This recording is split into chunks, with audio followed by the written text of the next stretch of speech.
Last week, we started with nucleic acid metabolism, and we did the catabolism of nucleic acids. Particularly, we were looking at the metabolism of nucleotides, the basic units of nucleic acids. Today, we are continuing with the biosynthesis of nucleic acids. So all what it means is that the last time we were looking at the gradation or the breakdown of the nucleotides, which is what we refer to as catabolism. Today we are taking the anabolism of nucleotides, which is also referred to as biosynthesis of these nucleotides. So today we will look at what we refer to as de novo synthesis, which is the synthesis of the nitrogenous bases, which are the purines and pyrimidines. Because of course, you remember the last time we did talk about the fact that the nucleotide is made up of a ribose and a phosphate group on it, and also a nitrogenous base. And the fact that the metabolism of the ribose goes into metabolism of carbohydrates, and the phosphate group was just an inorganic group that will go into various metabolic pathways, just get incorporated into different biomolecules. And so our concentration is on the nitrogenous bases, which are divided into purines and pyrimidines. So we'll look at the processes that are involved in the buildup or the biosynthesis of these nitrogenous bases. Then we'll look at another pathway, which is a recycling pathway. That is to say that the synthesis of the nitrogenous base is not from scratch. It's not from, say, smaller molecules which are coming together, or from, say, different biomolecules coming together to build these purines and pyrimidines, but rather, if you take a nucleotide which is broken down by just breaking off the phosphate group, and then the nitrogenous base, the sugar is left, that nitrogenous base could go back into the synthesis of a nucleotide just by binding onto a ribose or a deoxyribose, and then that will form a nucleotide. That pathway is what is being referred to as a salvage pathway. It's a recycling pathway. We'll see in these processes of the de novo synthesis, we'll see that precursors, that is to say the molecules which come together to build the nitrogenous bases, are not molecules which you haven't seen before. These are amino acids, some carbon dioxide. I mean, it's a form of, say, some carboxyl groups which have broken off from some molecules as carbon dioxide. So here you come to see that even though a lot of times you refer to carbon dioxide as a byproduct in metabolism, here you are going to see that carbon dioxide, part of it actually goes into the synthesis of some other biomolecules, and one of them is the nitrogenous bases, which means into the synthesis of nucleic acids. So you see carbon dioxide also, as a precursor.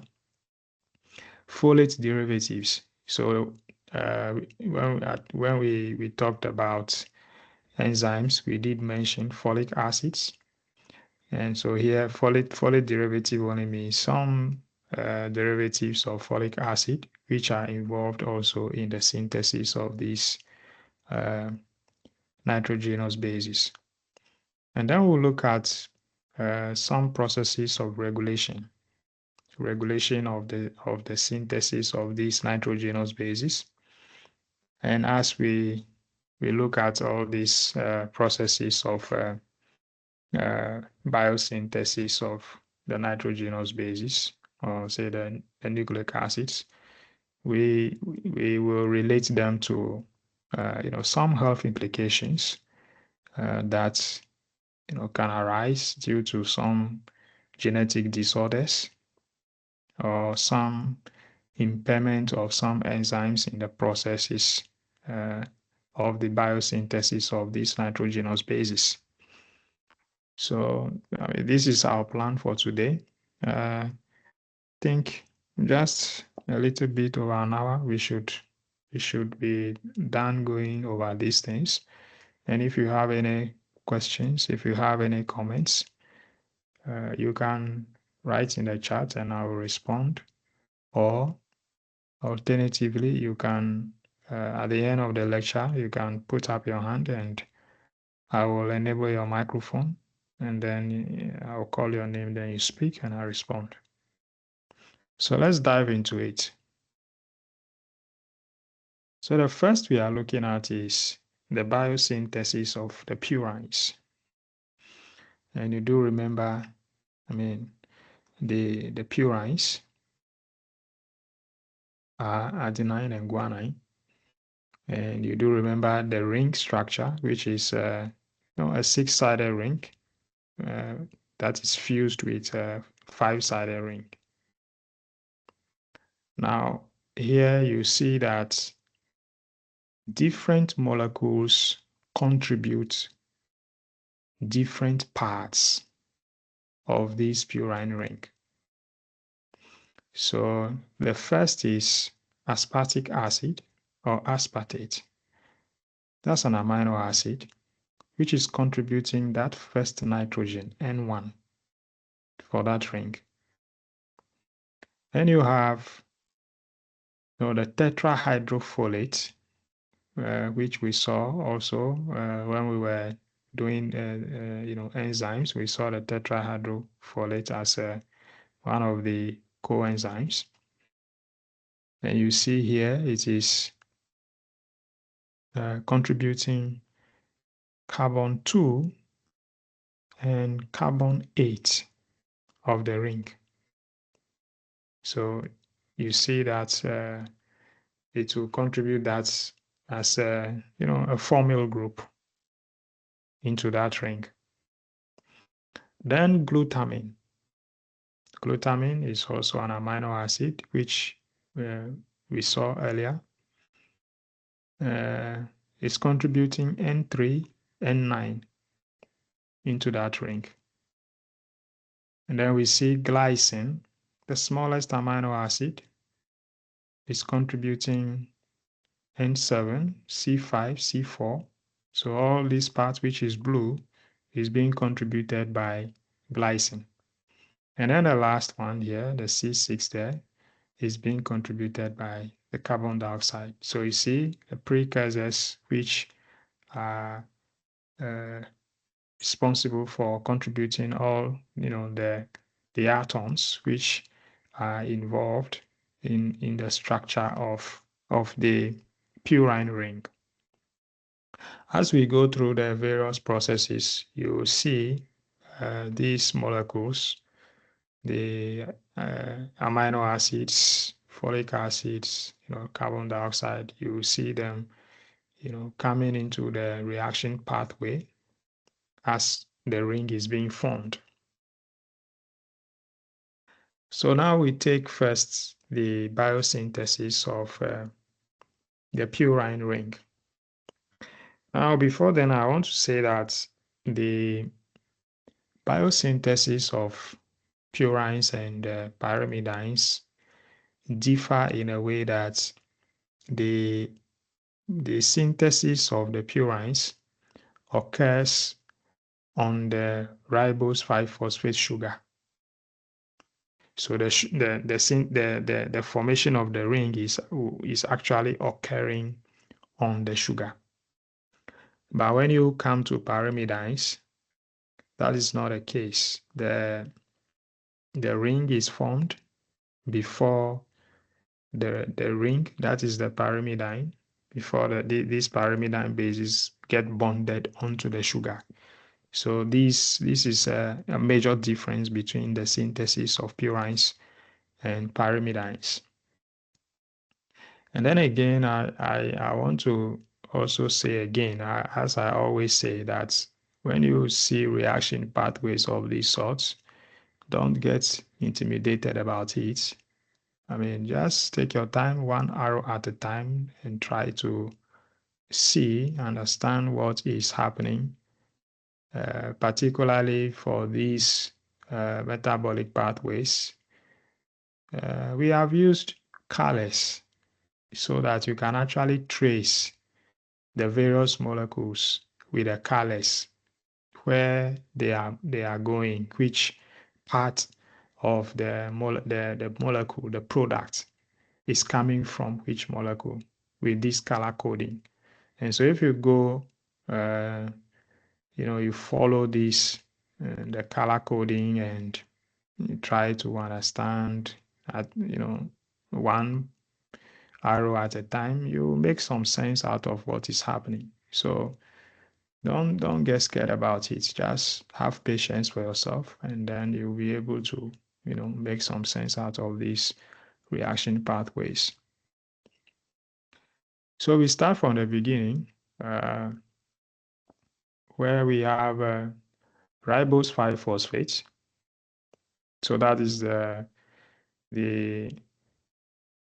sugar, the phosphate sugar on which the ring is going to be formed, the purine ring is going to be formed. You do remember when we did carbohydrate metabolism, the ribose 5-phosphate was produced in the pentose phosphate pathway, and before it goes into the synthesis of nucleic acids. So clearly, I mean, this ribose 5-phosphate is coming from the pentose 5-phosphate pathway. And the first reaction you see is being catalyzed by the phospholipase or pyrophosphate synthetase. And what is happening here is that you have ATP, which is the primary source of cellular energy, giving out two phosphate groups, which is, we do refer to it as a pyrophosphate or a diphosphate. That's why you hear in the name phospholipase or pyrophosphate synthetase. You see that the two phosphate groups have come onto the first carbon, that anomeric carbon. You can see from the beginning that on the anomeric carbon, there's a hydroxyl group. And so in place of that hydroxyl group, you now see these two phosphate groups there. And those two phosphate groups are coming from ATP, which is why you also see in the arrow that ATP is being converted to AMP. So adenosine monophosphate from adenosine triphosphate, when two phosphate groups are given out onto the sugar to give you a pyrophosphate of that sugar, you are left with adenosine monophosphate. So that's the first reaction there you are seeing. Then the next thing you see is that now glutamine. Okay, so somebody says they can't see the diagram clearly. I think I'm sure you are using your phone. If you are having a small screen, I think you have some difficulty seeing these things. But if you have a bigger screen, you'll see. Sometimes too, those who don't have very good internet, the diagram is not able to load well. But the video which is being recorded is clear, so that if you are not able to see these things well, in the video, you can see it well. And at the same time too, once I share presentations with you, you also have these diagrams showing clearly in the presentations as well. So you can combine these things and then have an understanding. For your revision, you can get it. I think I already also sent you a book chapter that has these diagrams in it, so you can also refer to that. All right. Now the next reaction is that you have glutamine, which is an amino acid from which you have its amine group being transferred to replace those two phosphate groups. So it's a form of a transamination, just like what we saw in the protein metabolism. So there's a transfer of amine group from glutamine onto the phosphoribosylpyrophosphate pyrophosphate for you now to have a phosphoribosyl amine. And so you see, because the glutamine has given out that amine group onto the phosphoribosyl pyrophosphate, you are left with glutamate. So that is a transfer of amine group from the amino acid glutamine. That is why I now see that the enzyme which is catalyzing that reaction is phosphoribosyl pyrophosphate glutamyl amidotransferase. Now, from that point, you see the next amino acid which comes into that reaction is glycine. So that is blue, glycine. And here too, ATP activates that enzyme, the synthetase, by phosphorylating it. That's why you see you now have from ATP, you have ADP. And you see that blue portion, which is bound on the amine group, is coming from the glycine. The glycine molecule is now bonded onto that amine group. So that's a replacement of one of the hydrogens which was on the amine group. And then you now see the next reaction, tetrahydrofolate is transferring a formyl group. That's C double bond O, the CH double bond O. That's a formyl group which is coming from tetrahydrofolate, or you can say folic acid. Now you see that because now the ring is getting bigger, we are no longer showing the structure of the phosphosugar, the phosphoribose. We have just written it down there as ribose 5-phosphate. So you take note of that. We are the ring of the sugar is no longer being shown because the ring of the base is getting bigger, and we want to focus on that. And so we just write the sugar phosphate in words. Now from here, the reaction continues in the next column, where there is transfer of amine group from a second glutamine molecule. And that amine group is what you see bonded on that glycine, where you see there was a double bond O there. In place of that double bond O, you now have the amine group. So you have that amide being formed there. So that amine group was coming from glutamine. So now we see the next thing which happens is, some removal of, so let's say some dehydration, because water is removed from that molecule. And you now see that the 5-sided ring is formed first. So that's, you see that oxygen, which came from the formyl group, which was brought in by the tetrahydrofolate, that oxygen is gone, and you have that carbon binding on with that nitrogen there.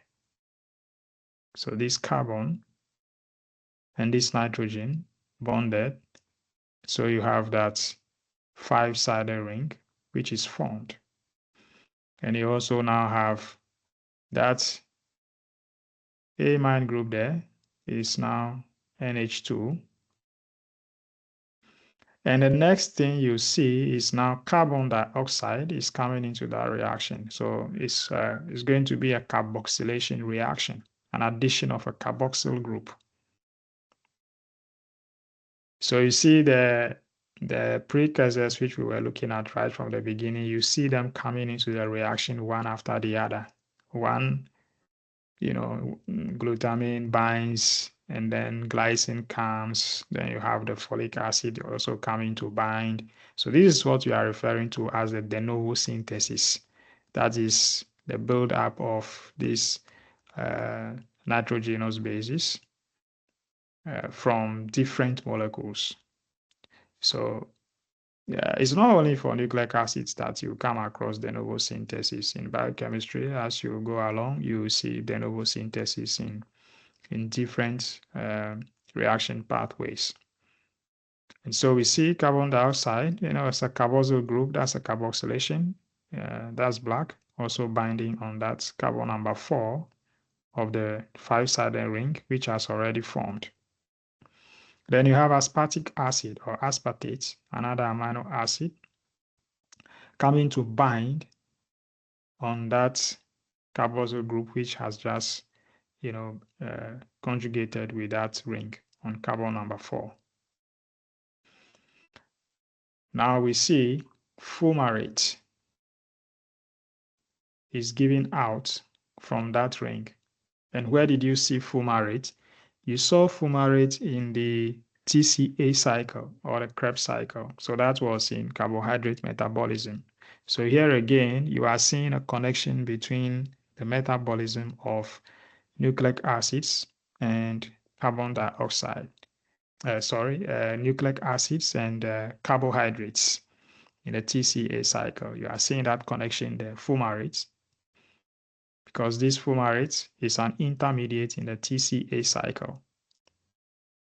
So just as you are seeing that you are having metabolism of proteins being connected to these, because as you can see, there are amino acids that are participating in the synthesis of this nitrogenous base. So obviously you have protein metabolism being connected here. Similarly, you are seeing carbohydrate metabolism also, getting connected here. Then you also see that as fumarate is broken off, so the fumarate is just the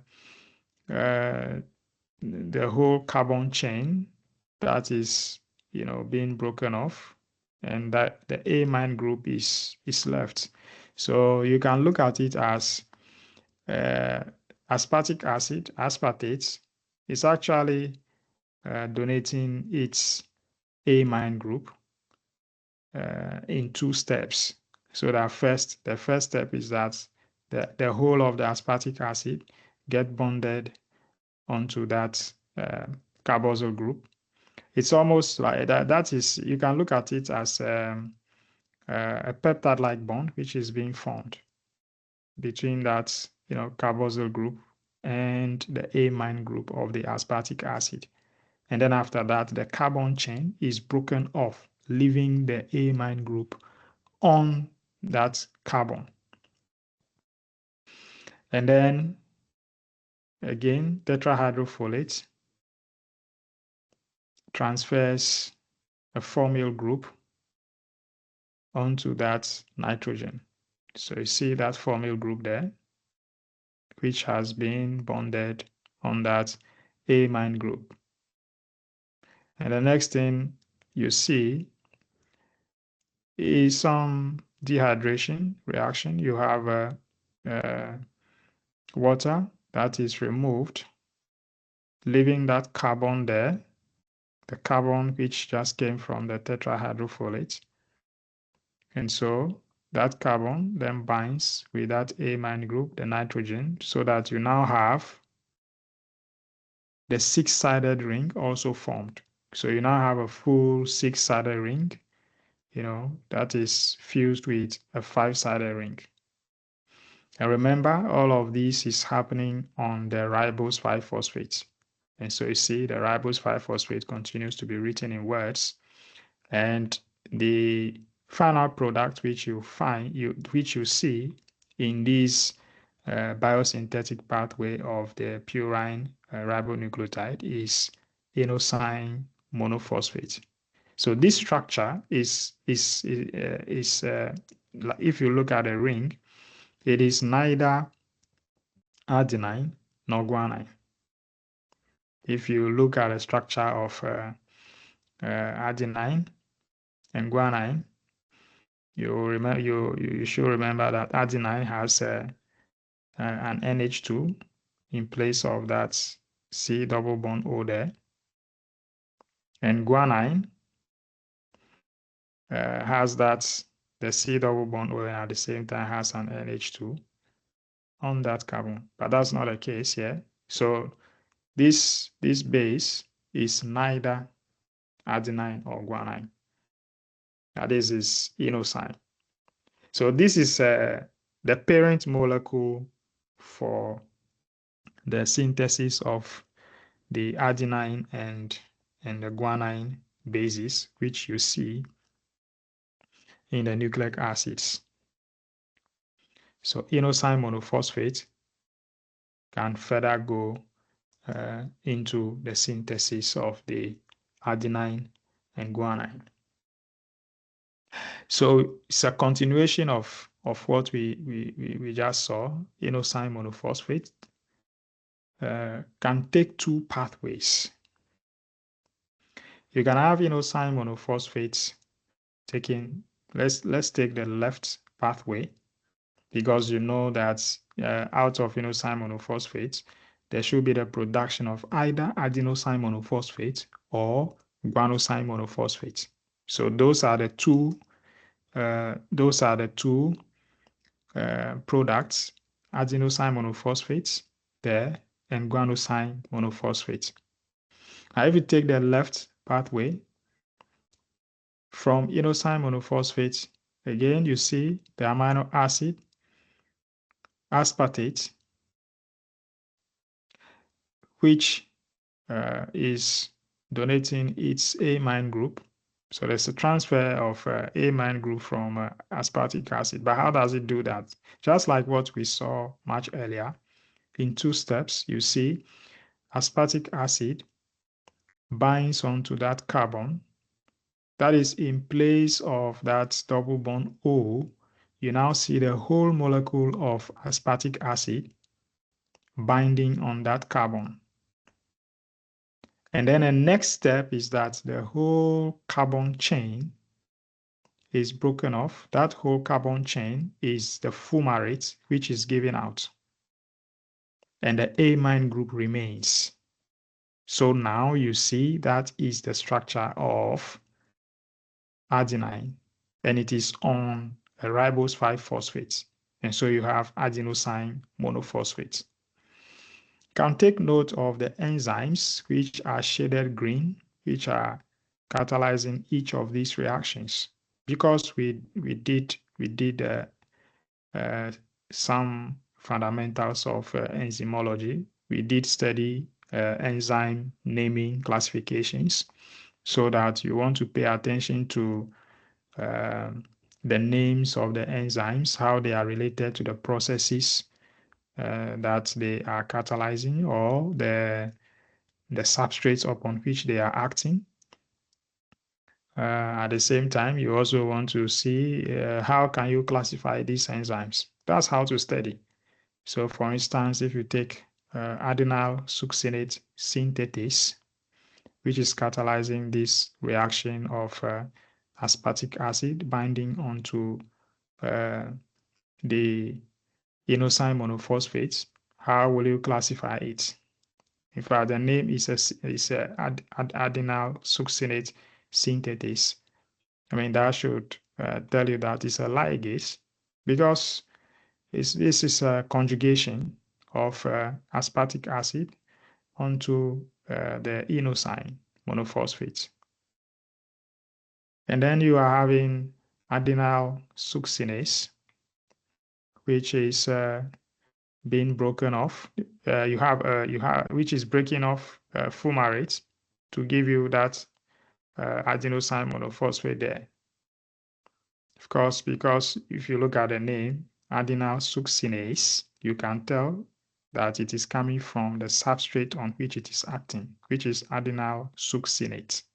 We did these things, how we name enzymes and how we do classify them. So you want to take interest into these things. You look at the enzyme, you want to relate it to the substrate upon which it's acting, or you want to see how you can classify it.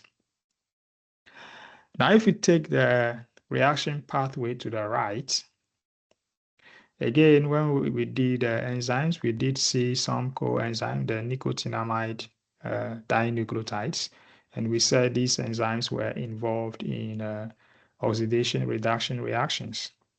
And at the same time, we also said the first class of enzymes which we saw were oxidoreductases, which we also said were also called dehydrogenases. And so here you see inosine monophosphate dehydrogenase tells you that that enzyme is an oxidoreductase. And what is this enzyme doing here? It is oxidizing inosine monophosphate to xanthosine monophosphate. Because as you can see, there is oxygen coming from the water molecule. Water molecule is blue. If you look at the parent molecule, inosine monophosphate, there's no oxygen on that carbon there. But on xanthosine monophosphate, you see that oxygen is blue there. So that's an oxidation reaction there that is being catalyzed by inosine monophosphate dehydrogenase. And the coenzyme which is acting in this process is NAD+. That is a nicotinamide dinucleotide.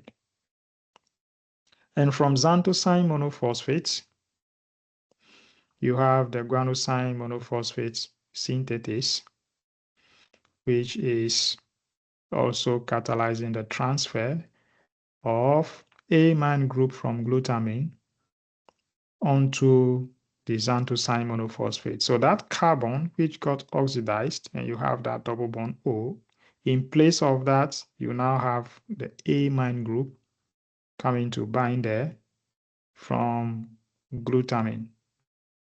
So you can look at it as the carbon was activated by oxidation, so it becomes reactive, so that now you can have the amine group coming to displace that sort of a cyclic ketone group from there. So you now have the amine group binding on that carbon, for you now to have the full molecule of guanosine monophosphate. So you have adenosine monophosphate, guanosine monophosphate.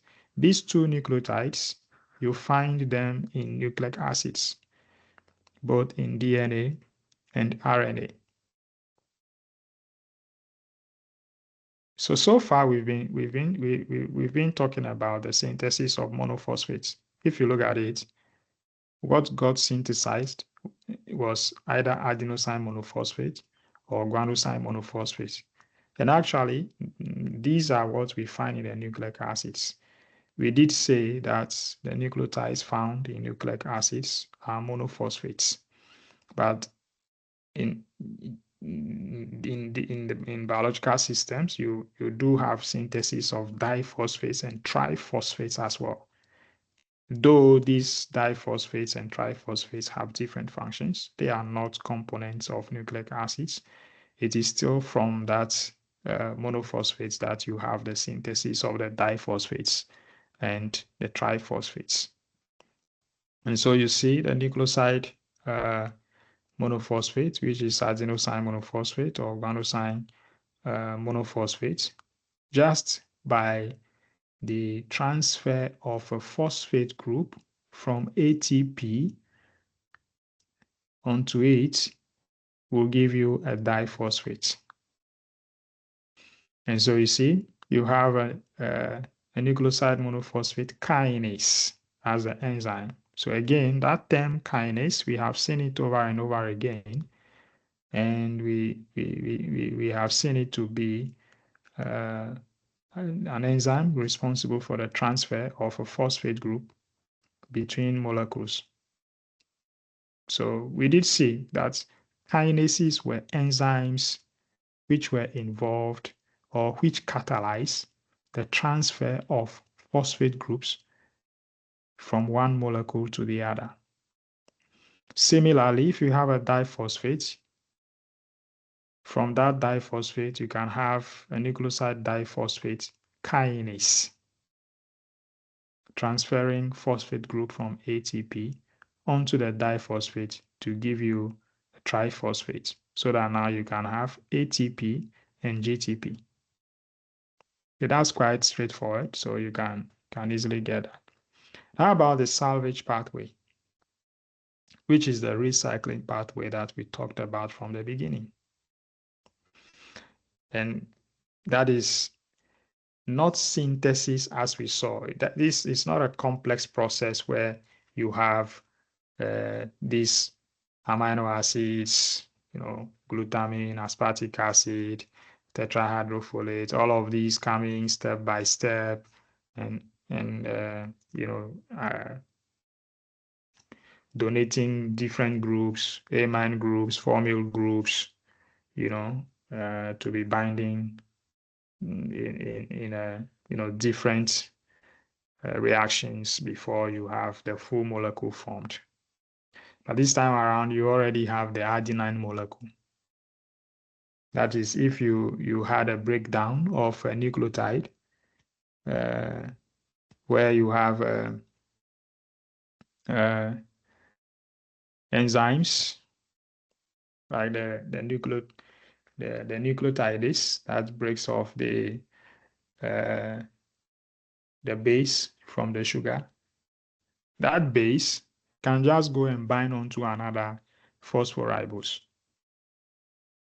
to form a new nitrogenous base. To form a new nucleotide. And so you see, you have adenine, which just gets transferred. So adenine phosphoribosyltransferase, transferase. That adenine just gets transferred onto a ribose 5-phosphate, and then it gives you adenosine monophosphate.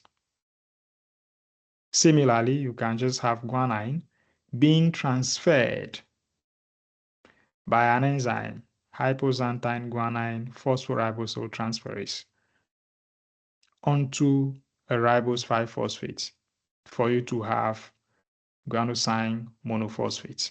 So this is a straightforward pathway, simple, conjugation of the base onto a ribose 5-phosphate, and it gives you a nucleotide. Same thing, we saw this hypoxanthine when we were looking at the breakdown of the purines. We came across hypoxanthine and xanthine. So hypoxanthine, that base, when it gets transferred onto a ribose 5-phosphate, you then have adenosine monophosphate, which we saw as the parent molecule in the synthesis of adenosine monophosphate and guanosine monophosphate. So that's what we are referring to as a salvage pathway. It's a recycling pathway.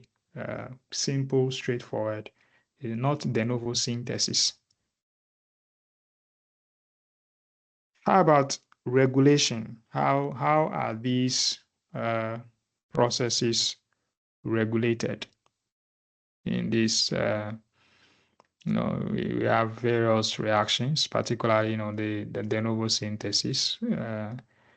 How are they going to be regulated? Because biological processes need to be regulated. so that only adequate amounts of substances should be produced. Substances should not be overproduced, and they should not be underproduced. And so that is why you need regulation of these processes. Now, these processes, the regulation of the purine nucleotide biosynthesis, are regulated by, say, the first thing is availability of ribose 5-phosphate.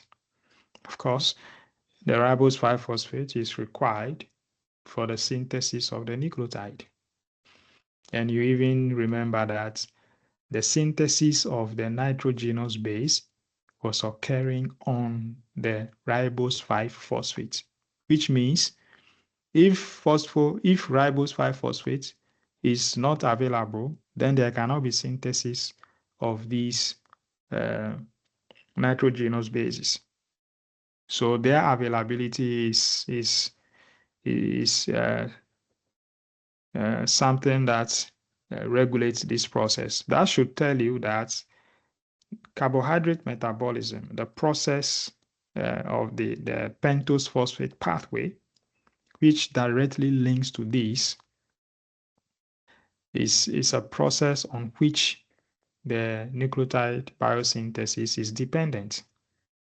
There has to be the production of the ribose 5-phosphate in adequate amounts in order for the biosynthesis of nucleotides to also proceed in adequate amounts.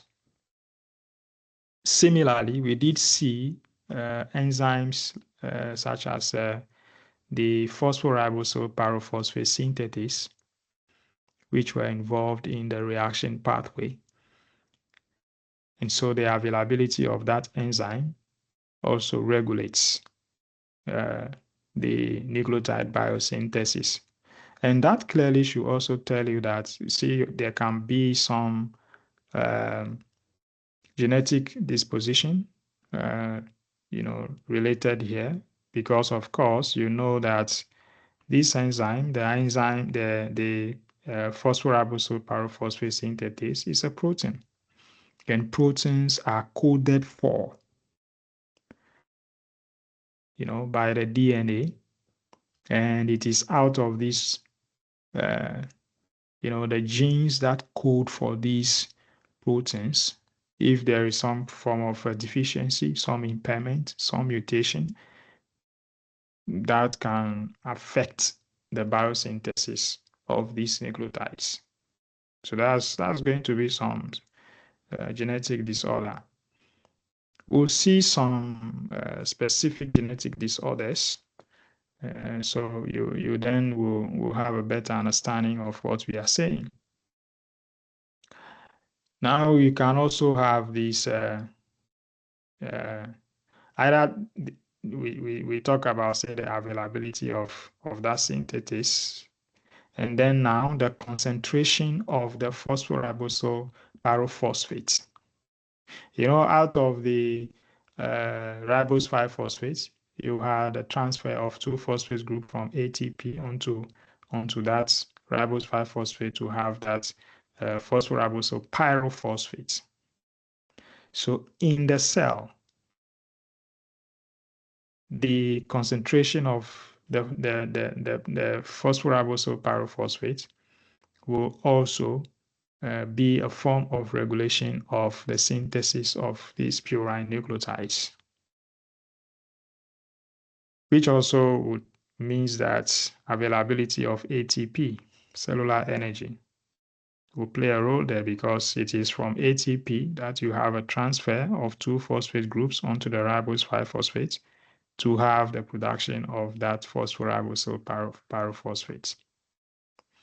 And then lastly, you have what we have seen these things sometimes, even in metabolism of the other biomolecules, which we saw earlier, even in last semester, what we refer to as feedback mechanism. That is when you have the product of a reaction pathway acting as an inhibitor. That is, giving a signal to an enzyme upstream for that enzyme to either slow down the production or completely stop the enzyme from further production because the product is already in adequate amounts. So what it means is that when you have here adenosine monophosphate and guanosine monophosphate already in adequate amounts, which means their concentration is high, they now will be acting as inhibitors to the enzyme phosphoribosylpyrophosphate pyrophosphate glutamyl amidotransferase. It is that enzyme which was responsible in the transfer of amine group from glutamine onto that phosphoribosylpyrophosphate pyrophosphate in the reaction pathway. So in a way, once that enzyme is inhibited, that is one of the reactions along the pathway. So it slows down or it stops that reaction pathway from further producing adenosine monophosphate and guanosine monophosphate because it's already in inadequate amount. So it has to stop or it has to be slowed down. All right, so we'll actually look at it more specifically. So for instance, if you take adenosine monophosphate and guanosine monophosphate, these are the products, the very last products at the end. They inhibit adenyl succinate synthetase and adenosine monophosphate dehydrogenase. Specifically, you have AMP, adenosine monophosphate, inhibiting the first enzyme, adenyl succinate synthetase, which is responsible for the conjugation of aspartic acid onto the inosine monophosphate in that process of the transfer of the amine group from aspartic acid onto the inosine monophosphate. So that is looking at the left pathway.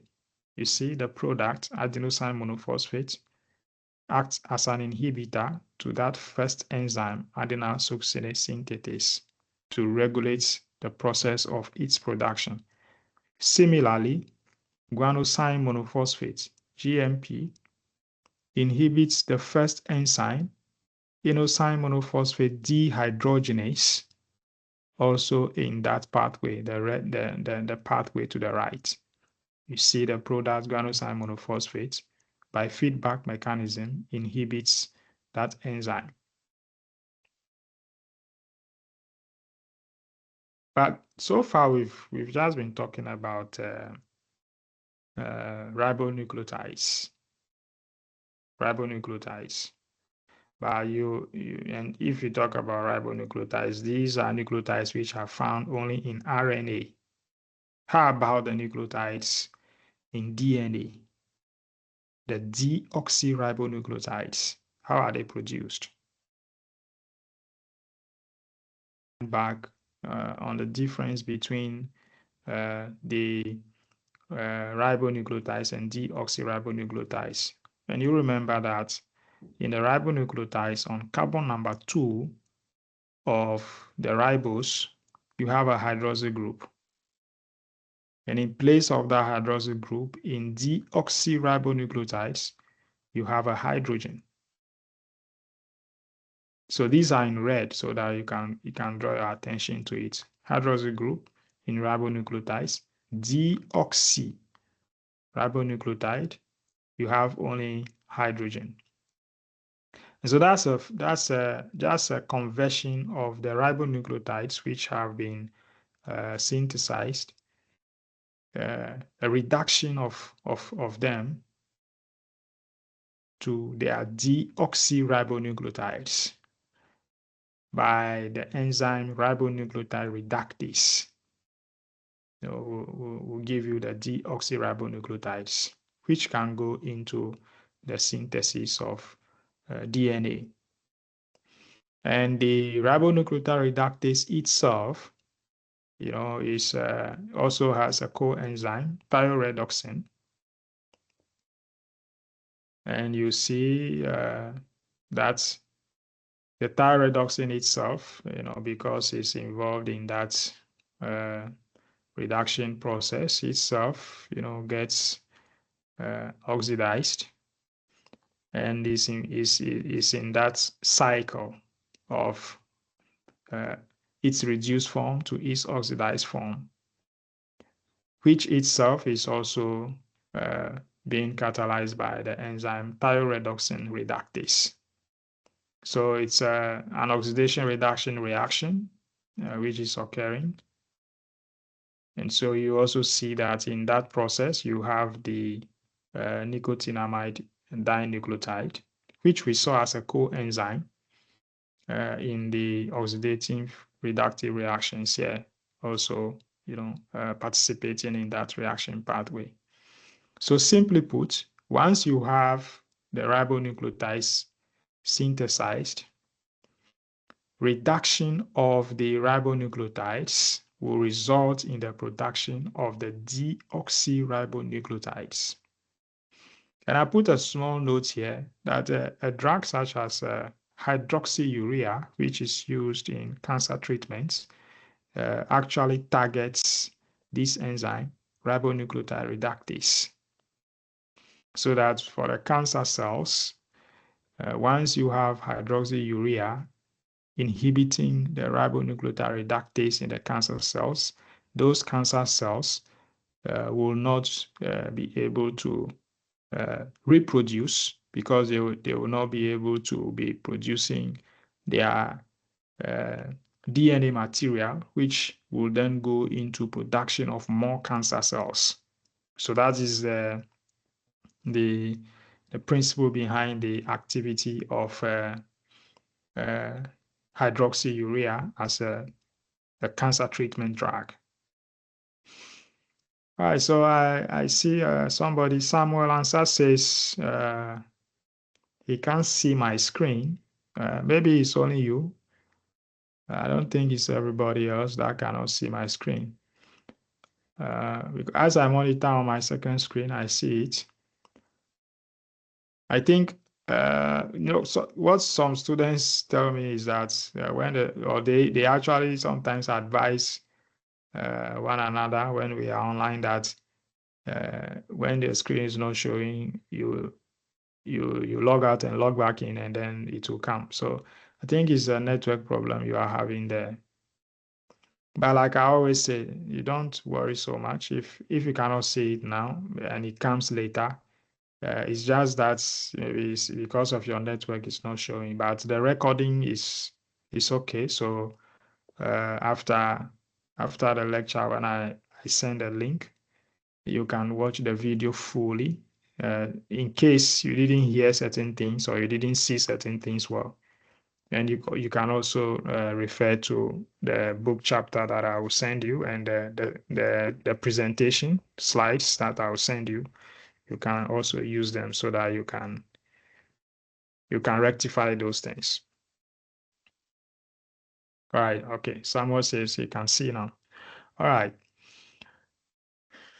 So now let's take some disease conditions which we can come across relating to the metabolism of the nucleic acids. So the first one we're looking at is what we call the Leishman syndrome. This is what we refer to as an X-linked hyperuricemia, which is to say that it is a genetic disorder that is linked to the sex chromosome, and is found in boys. It affects boys because for girls,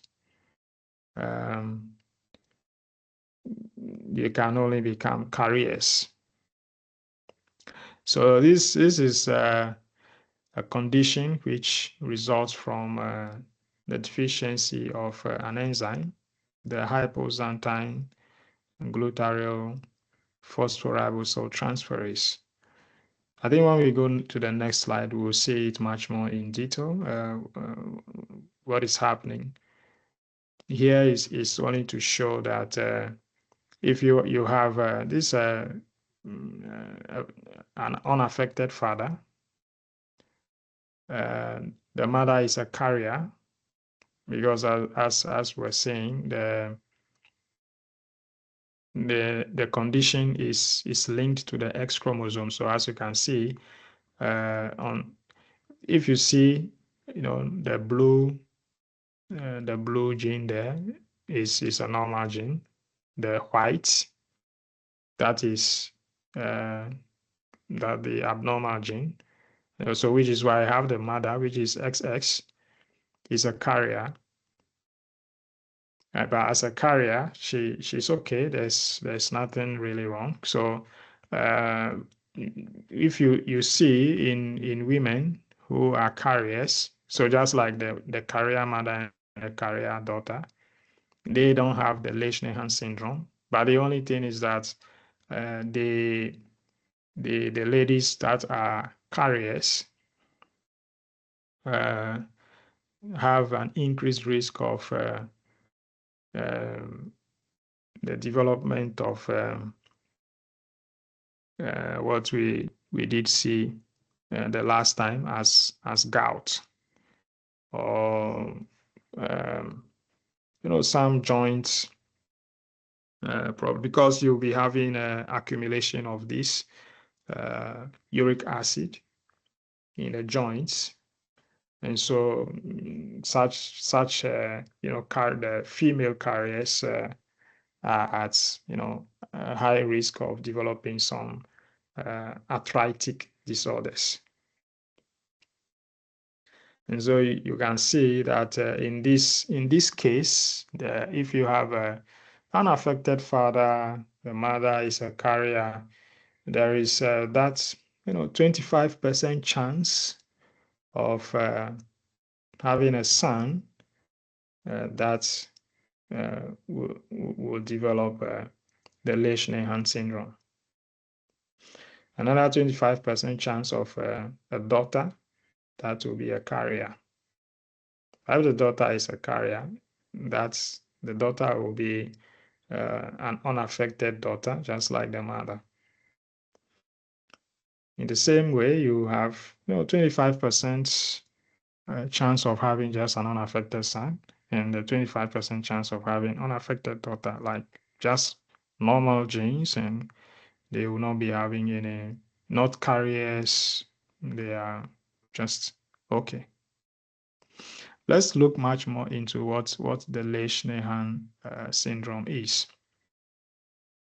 So we did see the de novo synthesis of these purines, and that's a process vertically from ribose 5-phosphates coming down, all the way to hypoxanthine. Because from hypoxanthine down is going to be breakdown, because we saw that in the process of degradation there. And horizontally, we have the salvage pathway. Now you have the sometimes it is being referred to as the enzyme, what we saw much earlier as hypoxanthine glutaryl phosphoribosol transferase. Sometimes it's just been referred to as HPRT, which is hypoxanthine phosphoribosol transferase. So it is that enzyme, the deficiency in that enzyme is what will result in the accumulation of guanine, because as you can see, that enzyme is involved in the recycling of guanine, so that guanine in the salvage pathway can just go bind onto phosphoribosol pyrophosphates and then we'll go into the formation of guanosine monophosphates. And similarly, hypoxanthine, will undergo recycling to give you the inosine monophosphate. So if there is deficiency of that enzyme, the HPRT, and it results into the accumulation of guanine, then that guanine will be forced to go into the alternative pathway of production of xanthine. And once more xanthine is being formed, we did see this reaction in the degradation where you have xanthine being converted into uric acid, which means uric acid is going to be increased in elevated amounts. The same way you have here, if you have the HPRT being deficient, then hypoxanthine is going to be in accumulation. And once hypoxanthine is accumulated, more of it will go into the production of xanthine to break down into xanthine and produce more uric acid. So that's what will be resulting into increased uric acid. What we increase uric acid excretion, what we refer to as hyperuricemia. Remember the last time we did refer to hyperuricemia. In this case, the Lesch-Nyhan syndrome is referred to as juvenile hyperuricemia, because this is some hyperuricemia which in a genetic disorder which is occurring in children. Right, so here we see, so that's a child suffering from Lesch-Nyhan syndrome. Uric acid that is excreted in elevated amounts in blood, has some serious impairment of the nervous system. And such individuals have some self-injuring behavior. They bite their fingers all the time, and the fingers will be bleeding. Some bite even, in some severe situations, they bite even their tongues in their mouths, bite their lips all the time. So that's why you see that child is being tied to, it's being restricted. The hands are restricted to the chair so that he doesn't hurt himself, chewing his fingers. And in some cases, you also have some tongue protectors, tongue guards, like this the guard which is put on by the boxers. They put it on their tongues, or they have some guards which they put on their teeth, so they won't bite their lips till it bleeds. They won't bite their tongues and their mouths. And so you have such a condition, which is it's a severe condition that can result into some mental retardation, some growth disorders, and serious nervous system impairment in such patients. Right. Now we can take a look at the synthesis of the pyrimidines. So here the ring is much simpler, because the ring of the pyrimidine, you remember, is just one six-sided ring, and the precursors for that ring are glutamine, carbon dioxide, and then aspartic acid. So these are just three. So aspartic acid is this whole one from N1, C6, C5, C4, all of this is coming from aspartic acid. So that's a lesser number of precursors there. And here too, similar to what we saw with the de novo synthesis of the purines, you also have this step-by-step biosynthetic pathway where you have, first of all, carbon dioxide and glutamine that get conjugated to give you the carbamoyl phosphate. And I think we did protein metabolism last semester, and I think we did briefly look at the urea cycle. If you go and you go into the urea cycle, you find this compound, the carbamoyl phosphate there. So clearly you have this the process being linked to not only protein metabolism, but even into to the formation of urea, the urea cycle there. And here again, the enzyme which is involved in that process is carbamoyl phosphate synthetase 2. Now, so clearly, this is, if you look at it, it's like you have the amine group from glutamine being transferred onto the CO2.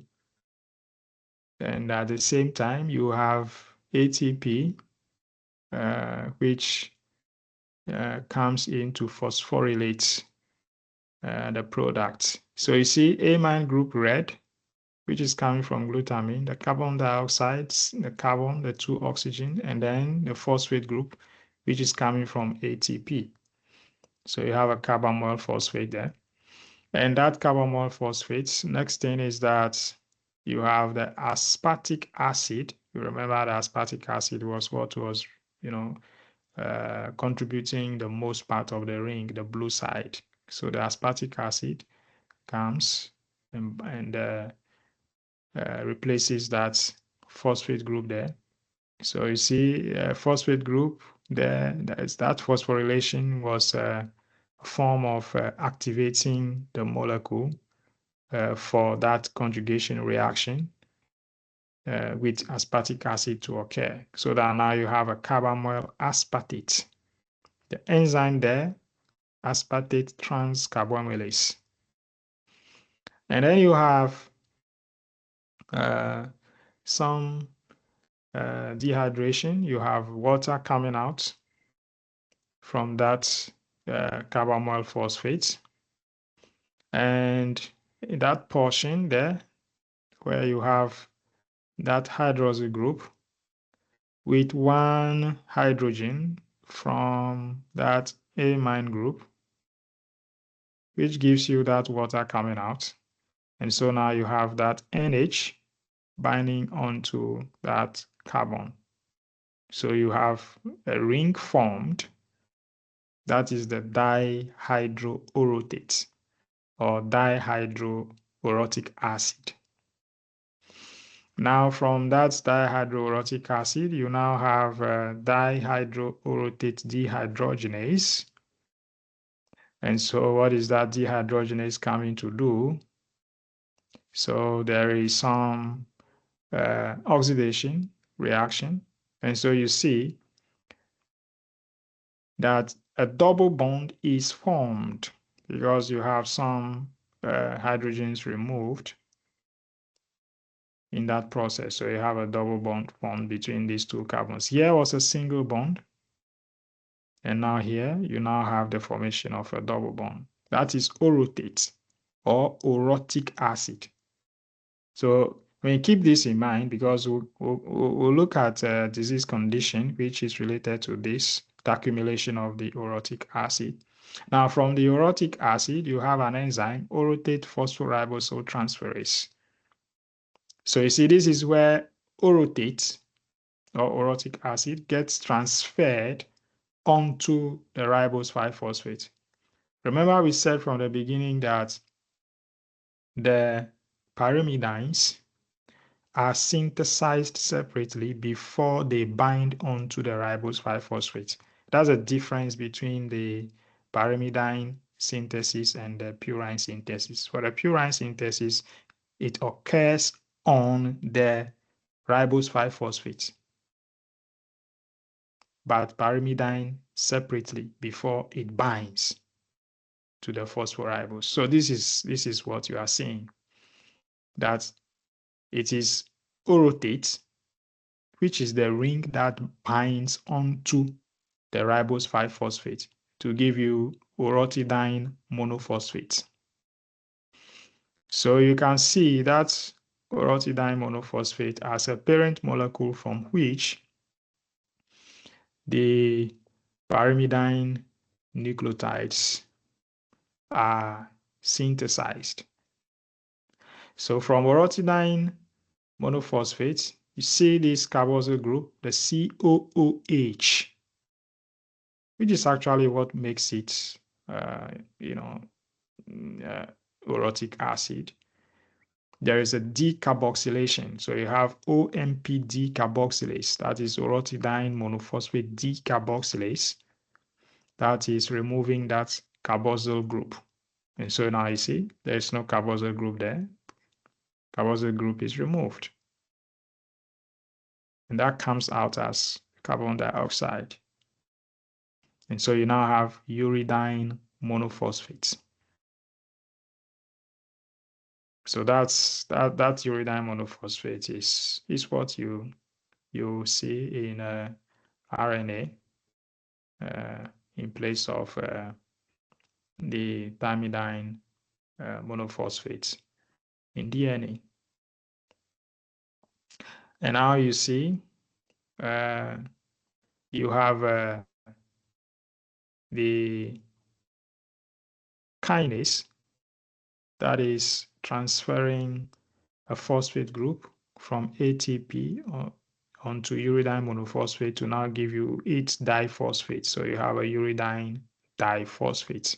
And from uridine diphosphate, you see the reaction pathways divide into two, so that on the left side, you can have uridine diphosphate that gets reduced to give you the deoxyuridine diphosphate. And from the deoxyuridine diphosphate, you have the deoxyuridine monophosphate, which further will give you the deoxythymidine monophosphate. And in those reaction pathways, you see thioredoxin acting there as a coenzyme. And you also see that there is the participation of tetrahydrofolate again here, involved in methylation of the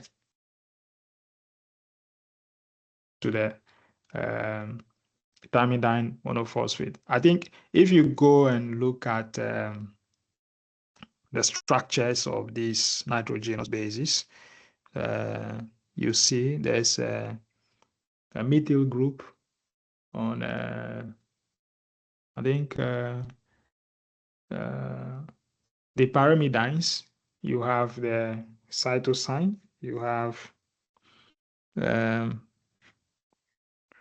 thymine and uracil. So on uracil, you have this methyl group which distinguishes it from the thymine. So I think that if you just look at this the structures, go back and revise to see the differences between the structures of these bases, and you come to understand what that tetrahydrofolate is doing there much better. And you have the uridine diphosphate. If you take the reaction pathway to the right, there too you have a kinase which is also transferring a phosphate group from ATP onto UDP to give you uridine triphosphate. And that further from it, you have the synthesis of the cytosine triphosphates. All right, so I mean, just to look at it as how we just looked at the synthesis of the purines step by step, and paying attention to the enzymes which are catalyzing each of these reactions. Pay attention to the names and the type of reactions that are occurring. Is it decarboxylation? I mean, if you have a carboxyl group removed, look at the name, say OMP decarboxylase. If you see the name is a transferase, what is being transferred, those are the way you to go about it and study. A synthesis is involved in conjugation. reactions. A reductase is involved in reactions. A dehydrogenase, that's an oxidoreductase. And so you want to see, is it an oxidation or a reduction reaction? Things like that. And then little by little, you get to understand what is happening at each of the stages. Now, just like we saw the regulation of the purine nucleotide biosynthesis, the pyrimidine nucleotide biosynthesis can be regulated at 3 different levels. The first is at the level of the carbamyl phosphate synthetase 2. That is the first enzyme in the reaction pathway. So let's go back to it, or you look at it again. You see, the very first reaction here is when you have carbon dioxide, glutamine, conjugating, and getting phosphorylated to give you carbamyl phosphate. That first enzyme there is carbamyl phosphate synthetase. So the regulation at this level. The second regulation is also going to be at this level, aspartate transcarbamylase. So that's the next reaction. So that's what we are referring to. And then I think the third one is going to be at this level, OMPD carboxylase. That is the enzyme responsible for the decarboxylation of the orotidine monophosphate. Removal of this carboxyl group there. So those are the three different levels that are being referred to here. The carbamyl, which is activated by phosphoribosyl pyrophosphate and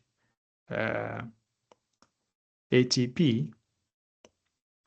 And these can also be inhibited by feedback mechanism. This enzyme, by feedback mechanism, can be inhibited by these two products, either uridine diphosphate or uridine triphosphate. So these two products can act as inhibitors to that enzyme. That's by feedback mechanism. The same way, the second enzyme, aspartate transcarbamylase, also gets activated by ATP. So once ATP is present, when there is enough energy in the cell, they will activate that enzyme. And the inhibition of that enzyme also occurs by feedback mechanism from the two products, cytidine triphosphate and uridine triphosphate.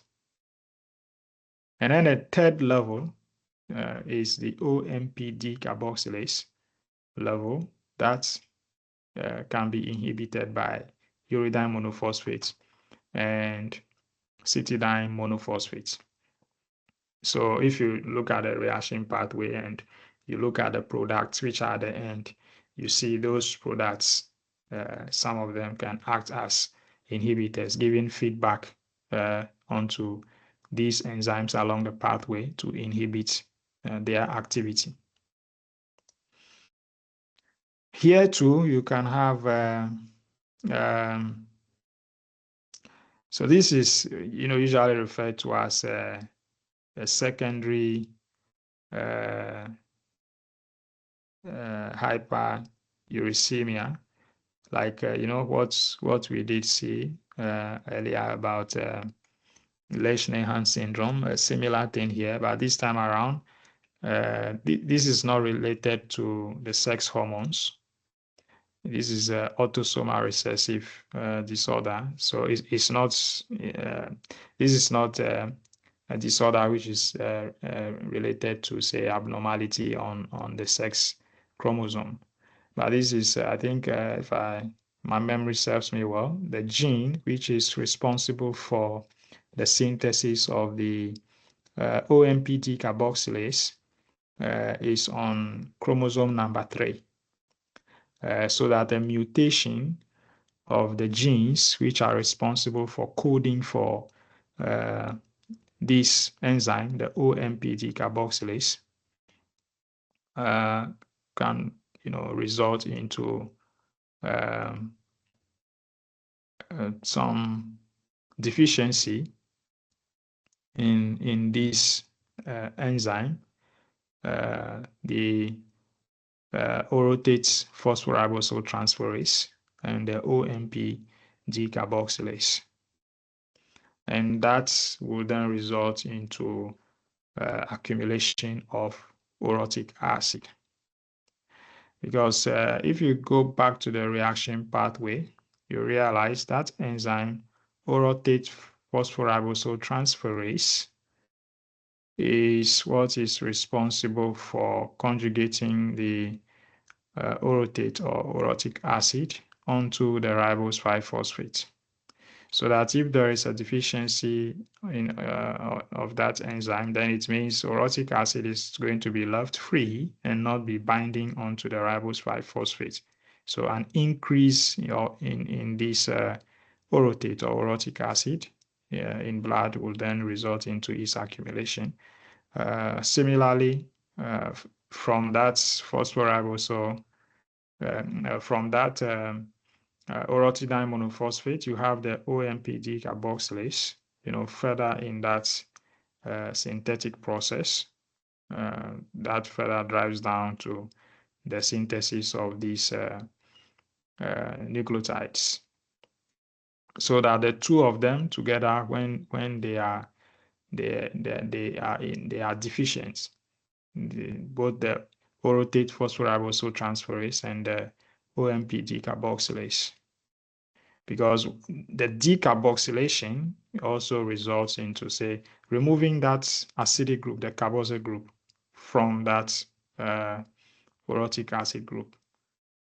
And so you find that the deficiency in those two enzymes can result into the accumulation of orotic acid or orotate, which also has some serious health implications for the nervous system, just like you see with uric acid having in the case of the Lesch-Nyhan syndrome, except that this is not the same as the Lesch-Nyhan syndrome, where you have the patient having a self-injury behavior and things like that. But this also results into some growth retardation, some impairment of the nervous system. So you do have that also occurring. All right. Now, briefly, I think when we did look at protein metabolism, and we did see a linkage to the urea cycle. So we did talk about, so I just wanted to look at this reaction where you have ornithine and carbamoyl phosphate. So we just saw the carbamoyl phosphate, which was the first product which was formed in that reaction pathway in the pyrimidine biosynthesis. And so you see these two, ornithine and carbamoyl phosphates in the urea cycle, forming citrulline. So that's first second reaction which you see in that urea cycle. So there's an enzyme which will be involved here, carbamoyl phosphates getting conjugated with ornithine in that process.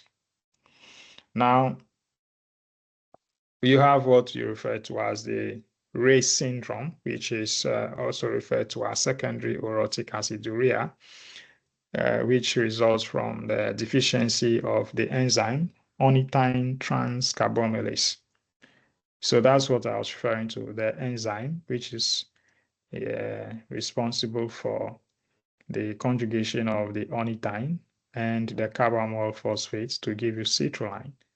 In that cycle there is what we are referring to as the ornithine transcarbamylase. And so what it means is deficiency in that enzyme will also be resulting into the accumulation of orotic acid. You have this accumulation of the accumulation of the carbamoyl phosphates, and then if you have accumulation of carbamoyl phosphate, it also has the tendency of it being diverted to increased orotic acid synthesis. Because right from here, we did see that you have the carbamoyl phosphate in that reaction pathway coming to orotate or orotic acid before you have that binding onto the ribose 5-phosphate.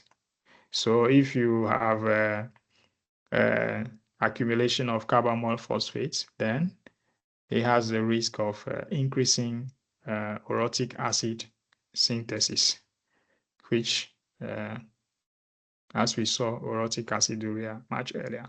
But it's not direct, and that's why it's being referred to as secondary orotic aciduria, which also has some serious health implications for the nervous system and for results into some abnormal growth retardation and things like that, mental retardation, things like that. All right, I think this is where I will say that we end. And if you have anything, you can raise your hand and I will call your name. Enable your microphone, you speak. Alternatively, I'm monitoring the chat. You can write in the chat and then I will respond to it. The floor is open.